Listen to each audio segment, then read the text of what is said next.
Morning guys, I'm Blackie and welcome back to the channel. Okay, today continuing in the Ground Pounder series, we're going to look at another piece of surplus gear that's available right now.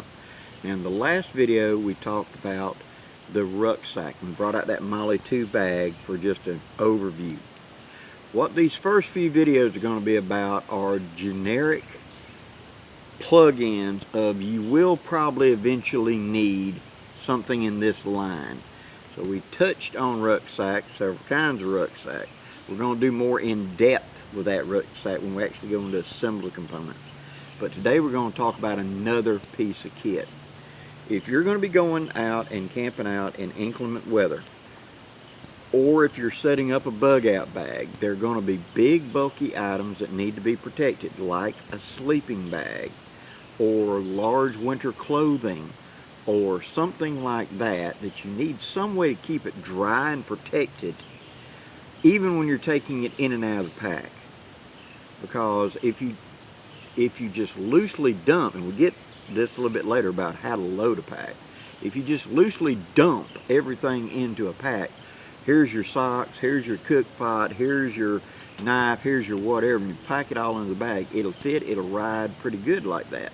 The disadvantage is when you got to dig all the way through it to get to the bottom to get that piece of gear, and you got to lay it out on wet, muddy ground or something like that. I need something to protect, especially the big bulky items. Now in a recent video by Dave Canterbury, he pointed out these bags.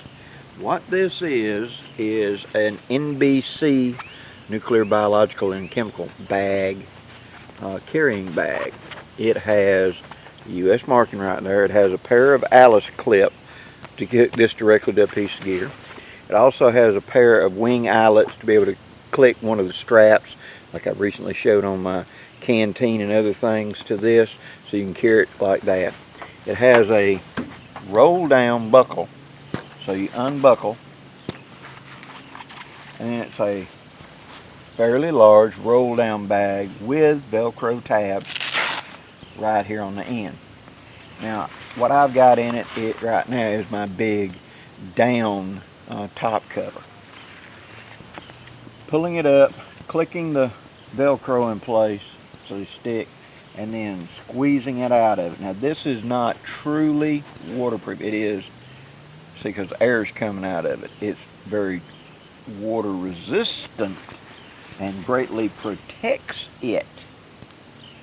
But I'm able to squeeze air out of it. Notice those ends out here where the handles are. It allows air to escape.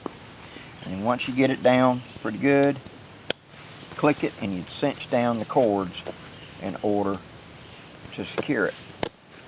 Now that makes a very water repellent thing. It's going to float, you know. Now if I was trying to float down a river for an hour with it, it's probably going to let a little bit seep in real slow, because if it let air escape, it'll let water escape. And we will be doing a bag very soon that is truly airtight, but we will be dealing with that just a little bit later in another video. These right now, I'll give you a source of them, because if I bring up a piece of gear, I'm going to tell you as best I can where to get it. Kaufman's Military Surplus has got these, and these are 15 bucks a piece, like that. And she's got quite a few of them. And so if you're looking for one of these bags, like I'm talking about, or like Dave Canterbury showed in the video, they're 15 bucks a piece. Okay, I went down there and got this one. They're square, kind of, if you look at it. Alright, multiple uses for this in our camp. One is obvious. I can put my big, you know, that big down jacket I want to carry could go in here. I could also put my sleeping bag, my top quilt, my under quilt, that type stuff in here.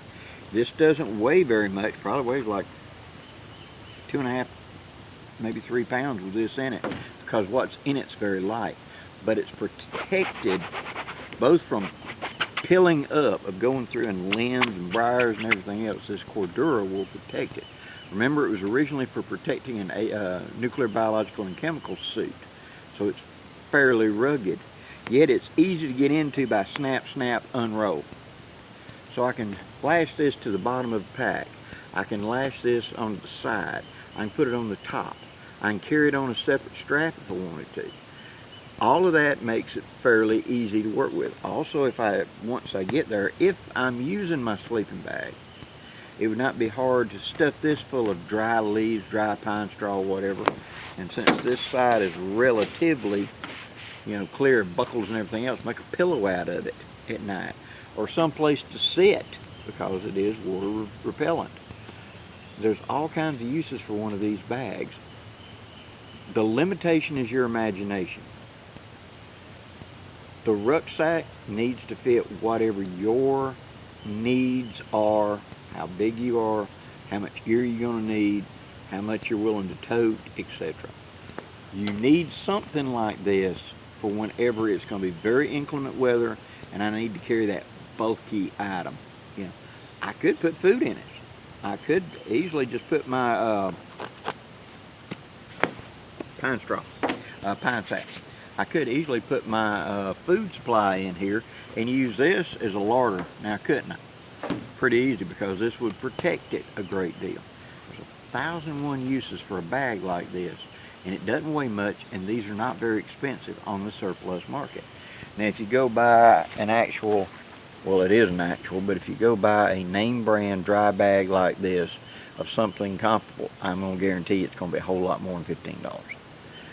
So military surplus is the way to go. And you can get these, I believe they're also in ACU camouflage and probably desert. But if you're hunting woodland, they had some woodlands down there at Kaufman's military surplus. I'll have the link down there in the description box so you can get a hold of them. When you contact them, tell them Blackie sent you and they'll hand select for you. But the ones that I saw of these were really, this is virtually new shape. And so therefore usable.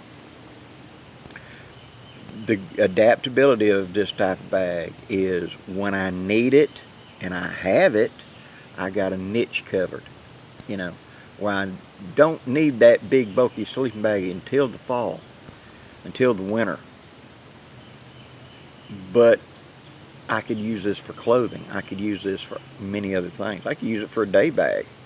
Simply stick my assorted stuff in it and sling it with a strap and sling it over my back. Couldn't I? Kind of like a big haversack, and utilize it for that, for carrying my gear, my camping gear, my other sundries, my food larder, whatever. With the multiple ways to hook to it, I could easily hoist it up in a tree and make a bear bag out of it. For those of you in bear country, all of those things for a $15 bag, that's a good deal. Hope you've enjoyed this, guys. If you have and you like this type of content, please hit that like, share, and subscribe. I'd really appreciate it. And there'll be more videos coming up very soon. Till next time, guys, I'm Blackie wishing you safe journeys. Have a great day, guys.